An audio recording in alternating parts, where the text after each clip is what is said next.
In the village of Nyanza, life was divided between the scholars and the farmers. Though they lived side by side, the gap between their worlds was immense. Scholars were revered for their intellect and destined for leadership, while farmers were seen as humble laborers who toiled in the fields.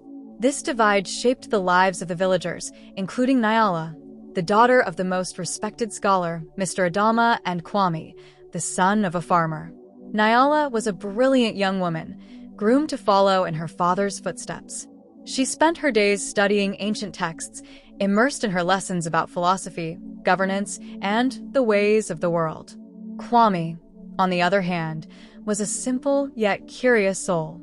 Though he worked the land alongside his father, he harbored a deep desire to learn more about the world beyond the crops and fields. His opportunities were limited, yet his spirit remained undeterred. One fateful day, Nyala and Kwame crossed paths in the village marketplace. Their eyes met, and though neither said a word, something passed between them, an unspoken connection that neither could ignore. As the days went by, they found themselves drawn to each other, exchanging glances, brief smiles, and fleeting moments of conversation. Soon, their secret meetings began beneath the village's ancient baobab tree, where they would talk for hours. Nyala shared stories of her studies, while Kwame spoke of the land and the rhythms of nature. They laughed, debated, and dreamed together, building a bond that grew deeper with each passing day. But whispers of their relationship began to spread through the village, and in a place so tightly bound by tradition, their love was seen as forbidden. Mr. Adama, upon hearing the rumors, confronted Nyala. He reminded her of her duty as a scholar's daughter and warned her that consorting with a farmer's son would ruin her future. Kwame's father, too, urged him to let go of his feelings, warning that their love could only bring hardship. Despite the pressure from their families, Nyala and Kwame couldn't stay apart. They continued to meet in secret, defying the village's expectations. Under the stars, they spoke of a future where love, not class, determined one's fate.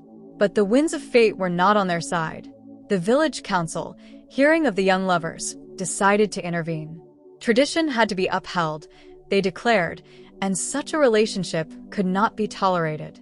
Mr. Adama, ashamed and furious, issued Nyala an ultimatum: end her relationship with Kwame or be cast out of her family.